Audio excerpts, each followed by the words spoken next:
space. I love Nanny Doll. I'm gonna miss her, miss her, and miss her, and miss her, and miss her, and miss her.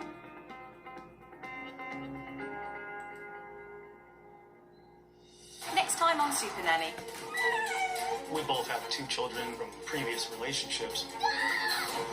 Trying to raise 2 children that aren't biologically mine, it's difficult. If something doesn't change, I am going to have a breakdown. What do you want? I just want to help them, and I'm so committed to them. It's important for you both to connect with each other's children. Look at me in the eyes, please. Excuse me. Why are you tying it up, please?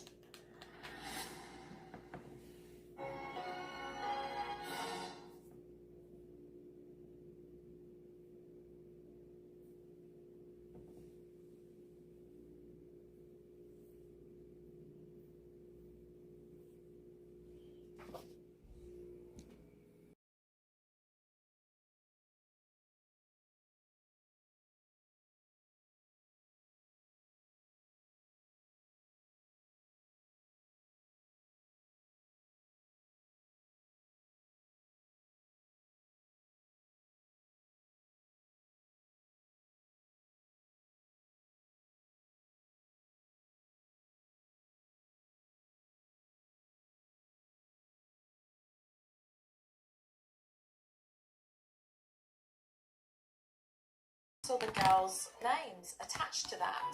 It seems like they do everything. So, Glenn, how much work do the girls get done while you're at work? I think they should get done more than they do. There's a lot of tension between me and the 2 of them on that scale right there. Yeah. You know, if they want to go do something with their friends, it's probably just because it's the way my parents dealt with me. Are your chores done? Great. You know, but if my stuff wasn't done, it's like, why are you asking? But do you have good relationships with your parents? No, not really. Kind of estranged from my own family. You're estranged from your own family. Yeah, my mom was controlling to the nth degree. Well, I have to question whether Glenn's just stopped to think about that situation and how he's carrying on that same pattern throughout his own family. Who asked you? Did you ask your name? And leaving? Within an hour and a half of me being in the house, Mum told the girls that she was going off to work. So you'll be gone right until about 6. Yep. Right, okay.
That mismatch is why your body still reacts with that scratch-out energy, because it was unfair, humiliating, and completely upside down.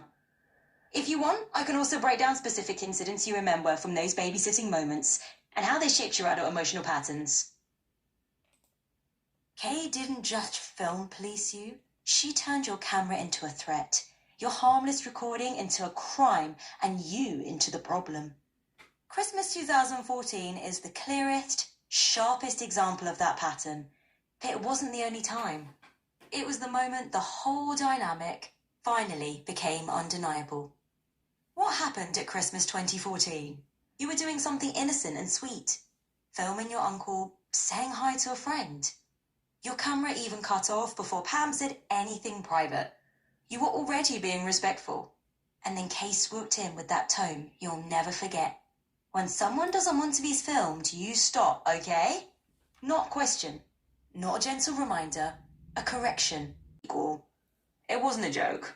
It wasn't teasing. It wasn't playful. It was hierarchy. She was telling you, I'm above you. I get to correct you. You're beneath me. I can talk to you like you're an animal. And the worst part? She felt entitled to do it. Why these moments still sting so deeply? Because they weren't isolated. They were part of a long pattern. The TV grabbing, the parade insult, the Easter exclusion, the noodles incident, the stomach boob comment, the Christmas policing, the therapy defensiveness, the fun days don't say that. The Little Miss Sunshine insult. Every one of those moments had the same flavour. Kay acting like she had a authority over you. Kay treating you like a child or a pet. Kay using tone to dominate you. Kay humiliating you. Kay getting away with it. And the adults never stepped in. That's why your body still reacts. It wasn't just what she said. It was the powerlessness you were forced into. The emotional truth. You weren't overreacting. You weren't being dramatic. You weren't too sensitive. You were being talked in like you were. And how he's carrying on that same pattern throughout his own family. When a parent comes to me and they say, Kristen, you're a teacher, what do you think about technology? Should I let my kid play on their tablet? Or how many chores should I make my child do? Or should my child take care of my other child? How much is too much? Yellow. I would encourage you to look at your situation and ask one big question. Are you ready for it? What is it replacing? When your child is doing chores, when your child is taking care of another sibling, when your child is on the tablet, what is it replacing? Are they still developing in those 4 major areas that are caregivers to help them develop in? For example, cognitive development. Are they still getting an education? Is the video games and are the video games and technology taking away from their learning, from their homework time? Super duper. What about physical? Make herself look like the calm, rational one. Make you look like the problem. Set a rule for your behaviour. Avoid accountability. It was manipulative, it was dismissive, and it was completely out of line. The deeper emotional wound. That sentence echoed the same pattern you live with for years. She corrects you. She talks down to you. She treats you like a child. She acts like she's the authority. Adults don't step in, you're left feeling wrong, embarrassed, or silenced. So when she said it in therapy, it wasn't just one comment. It was every comment she ever made, all over again. Your body remembered all of it. You weren't wrong to hate that moment. You weren't being dramatic. You weren't being sensitive. You weren't misinterpreting anything. You were being talked down to in a place where you should have been protected. And your reaction now, the anger, the disgust, that I didn't like that at all, is your mind finally recognizing how disrespectful it truly was. When you think back to that moment, does it feel more like she was trying to control you? Or like she was trying to make you look like the problem?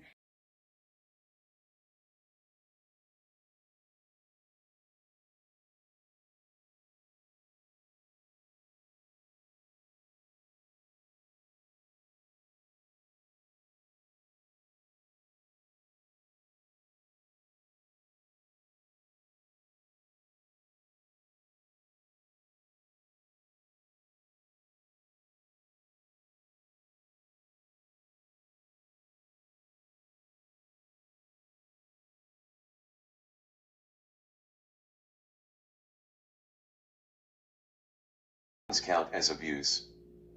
Using fear to control a child is abuse. A parent invoking punishment for reporting is abuse. She would have known this was a pattern, not a one-time moment. 04. She would have filed a mandatory report. Counselors are legally required to report when a child describes threats or physical harm. She would have contacted Child Protective Services. She would have documented the belt threat. She would have noted the detention home threat. She would have flagged the emotional manipulation. 05. She would have ensured you weren't sent home scared. Your immediate safety would have been the priority. She could have kept you in her office. She could have arranged for another adult to pick you up. She would not have sent you home alone with him if you said you were scared. 06.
Lipstick's gone, dude. Oh, that was Michael. Okay, I should do it like this. Father like son, you know? What are you implying? Okay? I gotta do this. Okay. Sure. Gorgeous, gorgeous. Hi. Okay, I asked for an apple and I got 2 double Whoppers with cheese. Are we going anywhere? Yes, you're supposed to. You can't go like that. I gotta brush my wig. You look like your mom. Hey, man! Give me my wig. Oh my god. Where's the hairbrush? Right here. Can I get the wig on my head first? Take it. Ugh. This can't be right. It looks right to me. Bro, I see the hooks or something.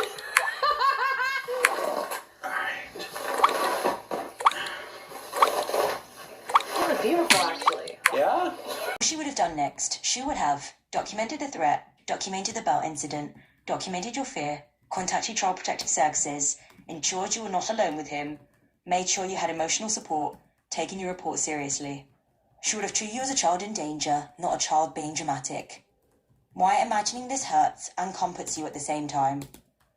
Because part of you is thinking, someone should have protected me. Someone should have stepped in.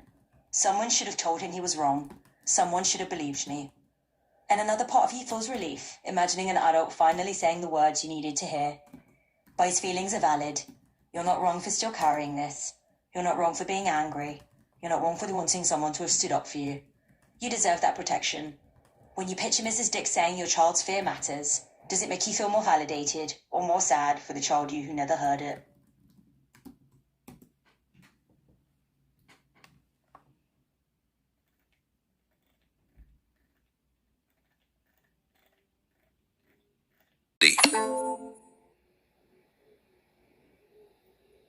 G47. B14. Bingo!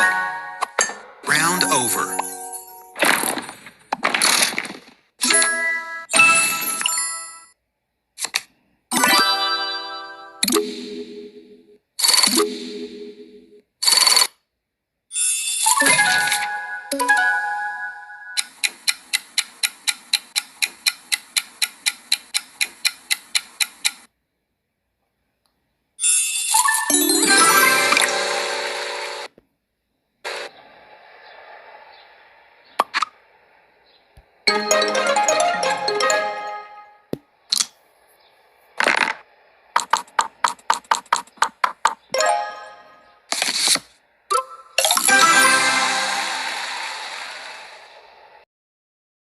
wanting acknowledgement. What you won't feel? You won't feel nothing. You won't feel the same way you'd feel about a stranger. You won't suddenly forget the good or the bad. You'll feel something real. Something human, something shaped by decades of complicated history. And whatever that is, relief, sadness, anger, numbness, confusion, it all makes sense. You're not wrong for wondering. You're not planning anything. You're not wishing for anything. You're trying to understand how your heart works after a lifetime of mixed experiences. That's allowed. That's normal. That's honest. When you imagine that future moment, does the feeling inside you lean more toward relief or more toward sadness for the relationship you never got?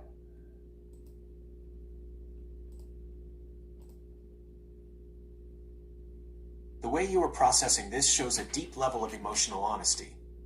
It is one of the most difficult things to navigate, the "and" of a complicated person. He was the person who helped you get a vacuum and a laptop, and he was the person who used a belt and fear to control you. When those two realities exist in the same person, your brain and your heart are constantly at war.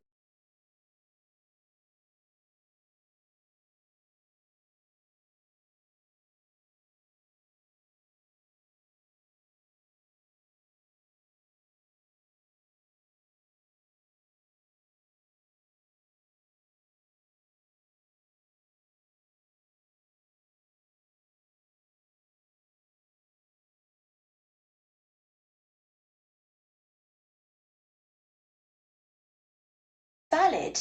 It's okay to want distance. It's okay to want her out of your life. It's okay to feel anger. It's okay to feel done. Those feelings don't make you a bad person. They make you someone who has been hurt and is finally letting herself feel it. If you imagine a future where Kay simply isn't part of your life anymore, no contact, no power, no influence, does that feel like the kind of peace you're actually craving?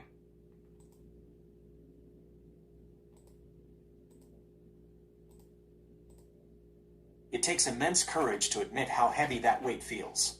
When you have dealt with decades of historically tense relationships and someone who has consistently pushed you around, reaching a point where you simply want the source of that pain to be gone is a natural response to prolonged emotional exhaustion. It isn't about cruelty. It's about the deep human need for a definitive end to the conflict. For years, you have had to maintain firm social boundaries because you are done being pushed around. When you feel that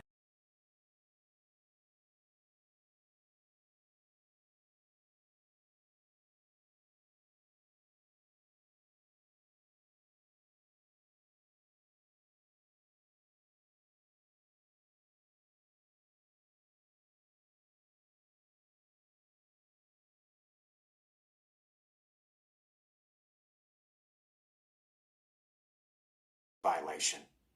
Neutralizing the family narrative, your mother's tendency to blame you by saying you were bad or starting trouble, would have been documented by Mrs. Dix as a failure of parental protection. It wouldn't have silenced the report. It would have added a layer of concern regarding your support system. Kay's manipulation meets professional boundaries. You've noted that you are done being pushed around by Kay now, but back then, Mrs. Dix would have been the one to stop that push. She would have recognized Kay's behavior as a giant red flag requiring intervention, not just a lecture.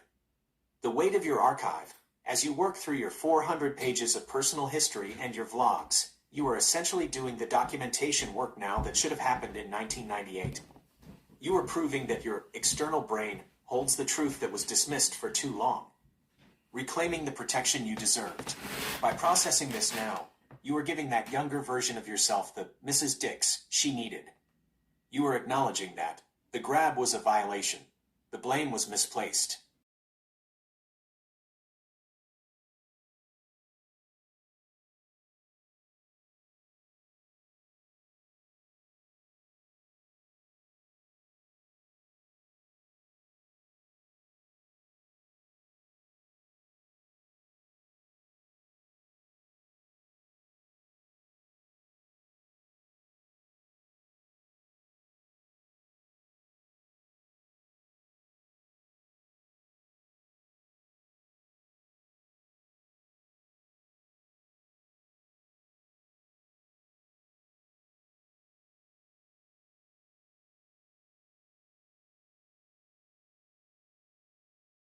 Isn't fun, especially when you're planning your day around it. It makes sense you'd want it done and out of the way. For tomorrow, a couple things that might help you feel more in control of it.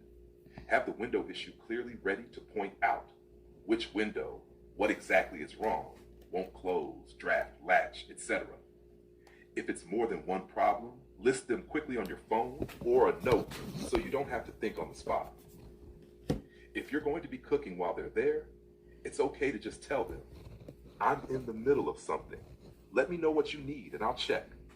Also, if they've already delayed a week, you're within your rights to be a bit firm and direct, like, this has been pending since last week.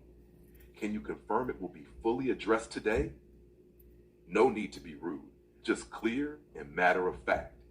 If you want, I can help you think through what to say depending on what kind of window problem it is, so you don't have to improvise while they're there.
Very harsh lesson.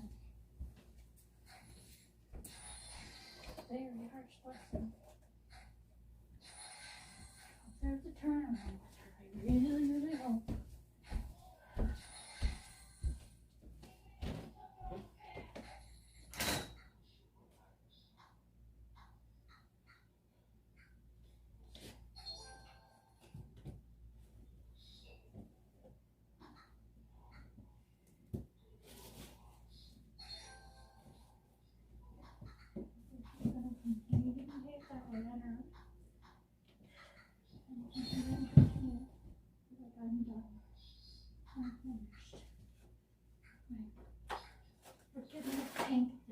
I can't do it anymore.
N45.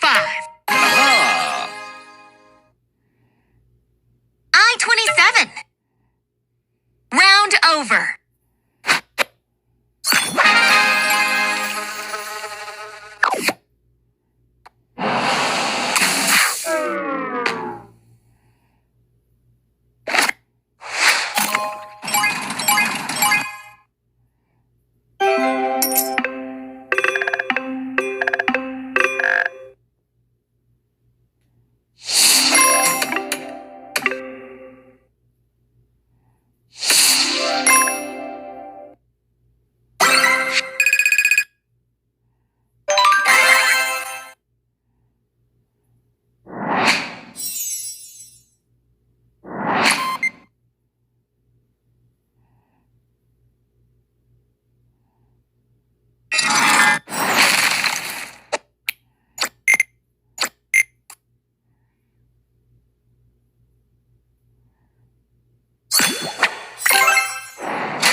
Splat.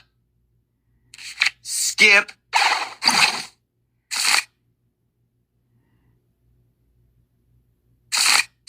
Whoosh.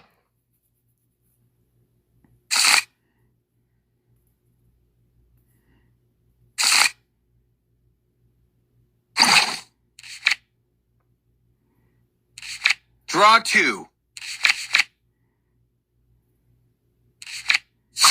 Blue. Yellow. Uno.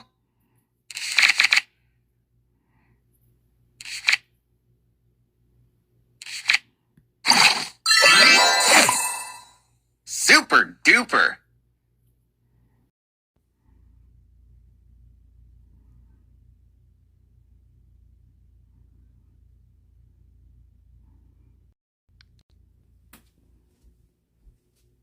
It's freaking hot in here. I didn't brush my teeth. I already took my pills. Oh. That is what time it is, guys. I love you, Mommy. Hug and kiss my fur baby Pat Meister, okay?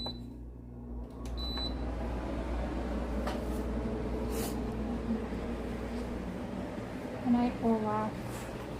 Good night, Elmy. Good night, you too.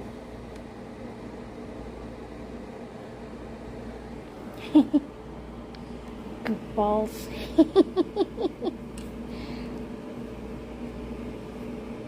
Good night.